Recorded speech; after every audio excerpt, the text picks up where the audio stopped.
It's Thursday, June 6th. I'm Priyanka Arabindi. And I'm Juanita Tolliver, and this is What a Day, the show where we're feeling patriotic about the 20-foot inflatable IUD Americans for Contraception erected outside of Washington, D.C.'s Union Station on Wednesday. Yes, I am going out there to salute the giant IUD. Thank you for your service.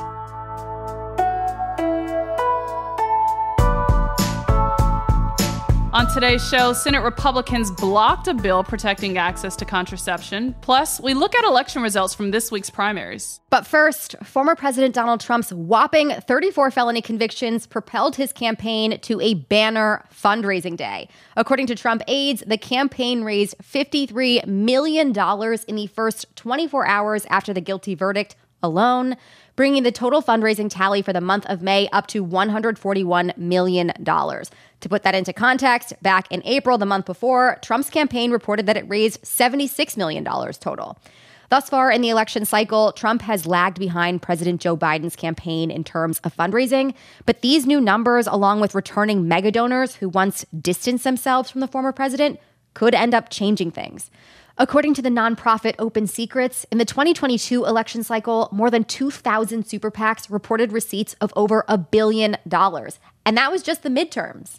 Though they aren't technically allowed to coordinate with the campaign, they are allowed to support, and there are no limits for what they're able to raise. I just want to emphasize no limits, because what these super PACs do is they get a lot of their money from massive corporations and ultra wealthy people who, as a result, have an outsized impact on our elections. Definitely. With less than 6 months to go before the election, this is prime time for fundraising. Both the Biden and Trump campaigns are in California this week in hopes of courting more big donors. On Wednesday, Vice President Kamala Harris was in San Francisco for two fundraising events, one of which was at a private home and the other was in downtown San Francisco. Her public event cost between $500 and $25,000 a person to attend. And like others in the past, the events were interrupted by anti-war protesters. Trump will also be in San Francisco today for a sold-out event hosted by two former Silicon Valley executives turned podcast hosts. That one costs as much as $300,000 per person to attend. Afterwards, he will head south to Beverly Hills and Newport Beach for similarly high-dollar events. But according to a report from Notice, while these campaigns court big donors, both parties have seen a significant decline in small-dollar contributions this election cycle. Those are the donations that come from regular people like you or me. To learn more about the state of fundraising this cycle, as well as the implications of that change in small dollar donations on both sides, I spoke earlier with Arjun Singh. He's a podcast producer with The Lever, which is an investigative reporting outlet that looks into money in politics. I started by asking him how he'd compare the way Biden and Trump are fundraising for their campaigns this time around. Biden is clearly leading in terms of an actual fundraising haul, but a lot of that changed recently because of Trump's guilty verdicts. You would think that getting a guilty verdict 34 times in a court would doom your campaign, but ironically, this might have actually turned some of Trump's fundraising fortunes around. So what I think remains to be seen is whether Trump continues that momentum and whether or not he can catch up to Biden. But it is important to note that fundraising does not always mean a win in the presidential election. When we talk about that 24 hours after Trump's 34 felony convictions, is that money coming from big donors, regular people who get the texts and emails, a mix? Do we know? Yeah, it's always a little bit hard to tell, but that's predominantly coming from these small dollar donations. The website WinRed, which is the online fundraising platform that the Republicans use, they crashed the day after Trump's guilty verdicts. There has been a little bit of ribbing on that says, oh, how good could your platform be if it crashed? The fact of the matter is that to crash any sort of online platform means that there was a lot of attention given to it. And this is something that the Trump campaign did really well in 2016 and in 2020, was building out this digital infrastructure to be able to really gin up small dollar donations. I think it also shows again that Trump has a very loyal and in some ways almost a rabid base of supporters who, when they see him get quote unquote attacked like this, or they see a news event like this, they rush in to help him. And that has been substantiated by studies, that show that news events really trigger big waves of small dollar donations. Who are the mega donors in this election? Who are the players pulling the strings behind the scenes? So the way that they're going about it, I would actually say has largely been similar, in the key difference being that Trump is making more of an outright push for billionaires and really big influential donors. That's not to say that Biden doesn't have his billionaire backers, but Trump has outright made it a point to go to very wealthy people like himself and really push up against the law and offering them concessions if they donated to him. What you're seeing now is you're actually starting to see more wealthy billionaires, particularly regular Republican donors, starting to warm back up to Trump. After January 6th, there was kind of this big wave of people who said, we can't have this again. We're not going to back him. Now that we're getting closer to the election, now that they know that he's the nominee, you're starting to see these billionaires come back. There are people like Miriam Adelson. She is the widow of the casino magnate Sheldon Adelson. She is reportedly going to spend millions of dollars on a super PAC for Trump. Nelson Peltz, who's this billionaire who used to be very tight with Trump, he was one of the people who said after January 6th, absolutely not. He is also going to reportedly host a fundraiser for Donald Trump. And then there's other people like the billionaire Bill Ackman, who is very angry with Biden over his handling of the war in Gaza, his relationship with Israel. Ackman has also said that he does not think that Biden should be the president. How that translates into dollar amounts will be seen. And then another person is Steven Schwartzman of BlackRock. He has recently said that he's going to come around and donate to Trump as well. On Biden's side, he's getting a lot of support from Hollywood, particularly Jeffrey Katzenberg, who is someone who's in the entertainment industry. Jeffrey Katzenberg has been helping to whip up donations from people like Steven Spielberg, other celebrities in Silicon Valley. Biden has been getting support from the venture capitalist Vinod Khosla. I believe he is about to throw a fundraiser with Marissa Mayer, who used to be of Yahoo. Very recently, he got a very surprising donation, $929,600.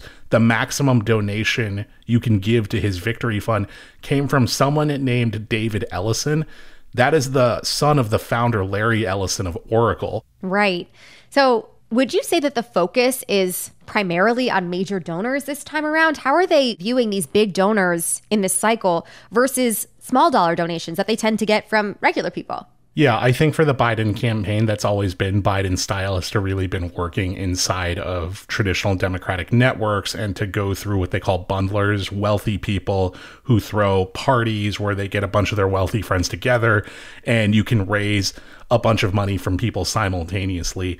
When I look at kind of the small dollar amounts, they're significant. I don't think they're going to be what generates Biden's momentum in this election. If you look at kind of who has been doing really well with small dollar donations just in the past year, it's people like Alexandria Ocasio-Cortez and Rashida Tlaib. And then on the Republican side, it's people like Mike Johnson, people like Marjorie Taylor Greene, Matt Gaetz. So I think small dollar donations are much more for people who kind of operate a little bit outside of the establishment.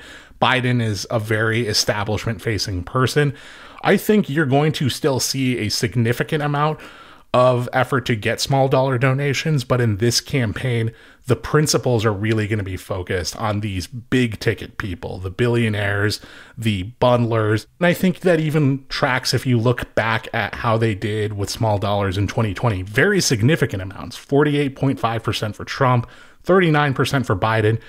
But neither one was the majority. And I think if you're talking about how do you best use your time, strategically, they're going to use their time to get the big money and hope that the small donors kind of follow through from the events of the campaign. Yeah, I mean, speaking of, there's reporting from Notice that both parties have seen a significant decline, actually, in small dollar donations that they typically get via fundraising texts or emails. You probably get them. I get them all the time. I'm always unsubscribing from them. But what do you make of that? And what do you think that'll mean for this cycle? If they're just going after big dollar people, do you think that affects their bottom line? And beyond that, do you think that could be indicative of the way people are responding in general to this election cycle? Some of the reasons that I hear batted around, and I think is something that you see with broadly this presidential election, is fatigue. You know, people are feeling fatigued by the election. They're not tuning in as much. those news events might not be triggering them enough to donate. And this is a smaller thing, but this is something that's actually come up. Since 2016, people have been spending a lot of money on politics. Inflation has gone up. They don't have the extra space in their pocketbooks right now to give $30 every month or even $50 every 2 months. When people are looking at their list of items to cut, there's the streaming apps, there's political donations, there's other things. Unfortunately for Biden and Trump, it sounds like those political donations are going to come before HBO Max and other apps. So I think that that's probably what you're seeing right now is a combination of political fatigue, a lack of real enthusiasm around these two candidates, combined with that it has just been a little bit of a seasoning of belt tightening. That was my conversation with Arjun Singh, senior podcast producer with The Lever. We'll link to more of his work in this episode's show notes, and we'll continue to follow this as the election cycle goes on. That is the latest for now. We'll get to some headlines in just a moment, but if you like our show, please make sure to subscribe and share it with your friends. We'll be right back after some ads.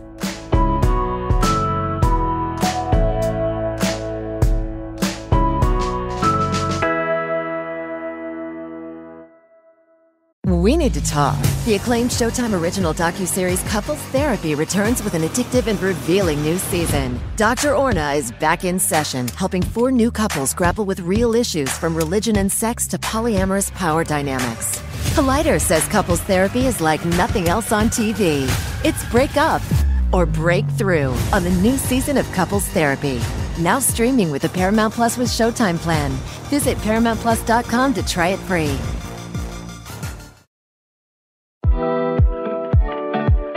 You don't need a lot of money to do more with it. Join Padma Lakshmi, Viola Davis, and Fidelity's Women Talk Money team during our free Women's History Month series as we get real about ways you can start planning and saving for the future you want, so you can feel good about your money every step of the way. Save your seat today at fidelity.com/WHM. Investing involves risk, including risk of loss. Fidelity Brokerage Services. Member NYSE, SIPC. We've all got those parts of our house where the internet just won't go. Well, if you had wall-to-wall Wi-Fi from Xfinity, you could worry less about dead spots. Because with wall-to-wall Wi-Fi from Xfinity, you get fast speeds, reliable connection in every room, and power for all your devices even when everyone's online. That's wall-to-wall Wi-Fi with Xfinity. Restrictions apply. Not available in all areas. Actual speeds vary. Let's wrap up with some headlines. Headlines. And an update on a story we brought you earlier this week. The Georgia Court of Appeals said on Wednesday that prosecutors cannot move forward with Trump's election interference trial until it decides whether Fulton County DA Fani Willis can stay on the case. Trump and his lawyers have been trying to get Willis disqualified after it was revealed that she was previously in a relationship with Nathan Wade, one of her top prosecutors.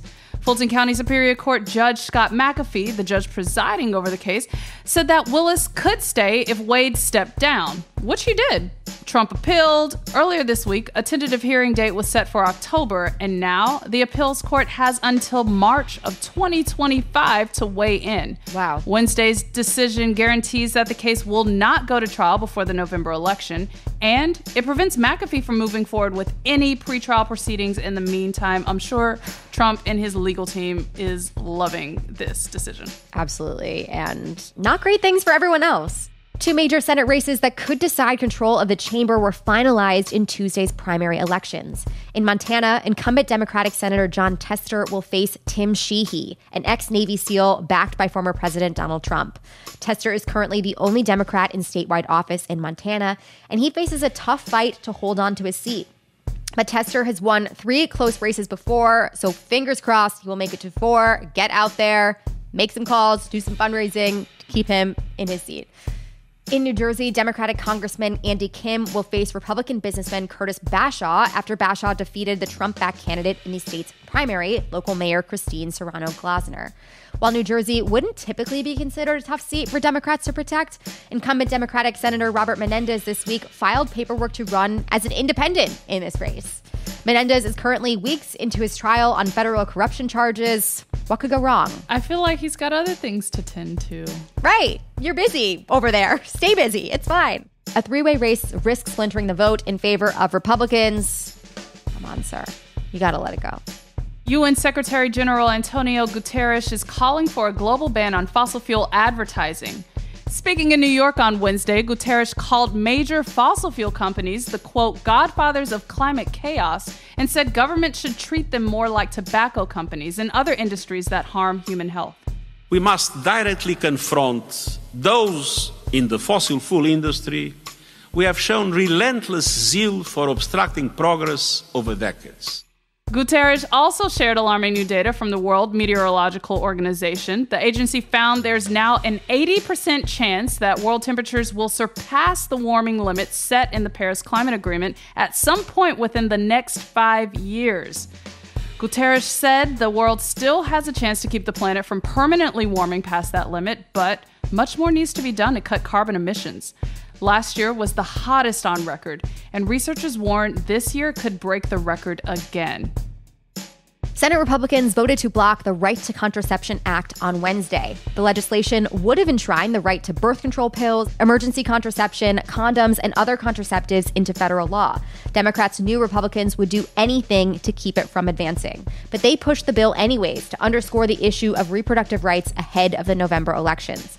Before Wednesday's vote, Democratic Majority Leader Chuck Schumer said, quote, Senate Democrats will put reproductive freedoms front and center before this chamber so that the American people can see for themselves who will stand up to defend their fundamental liberties.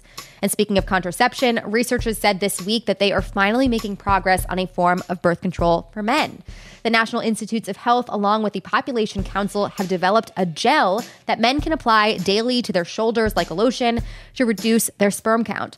A male contraceptive has been in the works for decades with very little success, but according to the National Institutes, recent clinical trials of this new gel show that it is effective and is easily reversed, unlike a vasectomy. I love the idea of men being responsible for birth control in a more active way, but would we trust them? But before we dig into that, Priyanka, clearly Senate Majority Leader Chuck Schumer set up Republicans for yet another campaign ad that's going to run in all of these Senate races, especially in battleground states, which we know is going to resonate with voters. But now, back to the male contraception. What do you think? Also, WAD listeners who are men, would you use this? Please tell us in the Discord. I'm curious to hear from the WAD listeners. I'm a skeptic, not because I don't think that this is effective. I mean, it's proven to be effective. I'm a skeptic in that, like, sunscreen is proven to be effective. I don't know that many guys who use it, and they all know the benefits of it. So Men and decision making not strong. Yes, agreed. Like, I don't want to slander all of that. I'm curious. I want to hear from you guys. Would you use this? Yes or no, and why? Please let us know. And also, fuck all these people who voted no. Every single Republican senator who's up for re-election voted no on this. And do with that information what you will. And those are the headlines. One more thing before we go. Crooked is going big because we refuse to go home. Learn more about our efforts to fight in states where conservatives are banning gender-affirming care and targeting trans youth at the exact moment they need us the most. We're aiming high because these right-wing freaks are going low. Head to crooked.com/pride for more info. That is all for today. If you like the show, make sure you subscribe, leave a review, make some calls for John Tester, and tell your friends to listen. And if you're into reading and not just the phrase godfathers of climate chaos over and over again like me, What A Day is also a nightly newsletter. Check it out and subscribe at crooked.com/subscribe. I'm Juanita Tolliver. I'm Priyanka Arabindi. And meet us at the Giant IUD. No, but actually, if y'all set a date and time, I will come out there and like salute with you, and we will post a video online. So just let me know. I love anytime. it, but a regular IUD, that's pain enough. A giant IUD? Yikes. My salute is a little less crisp at this point. The commitment is on the decline.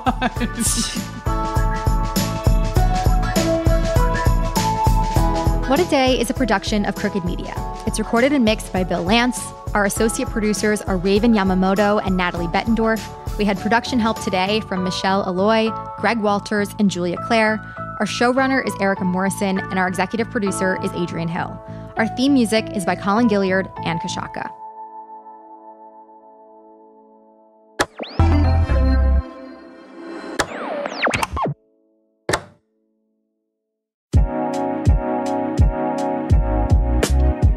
Set your mind free with a free plan from Fidelity.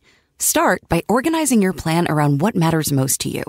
As you go, you'll be able to see your full financial picture, which covers spending, saving, debt, and goals in one simple view. Get started by visiting fidelity.com/free plan. Expenses charged by your investments and other costs and fees associated with trading or transacting in your account apply. Fidelity Brokerage Services, LLC, member NYSE SIPC. This show is sponsored by BetterHelp. This year has gone by so quickly. I don't know about you. It felt like New Year's a month ago. I don't know where the time has gone.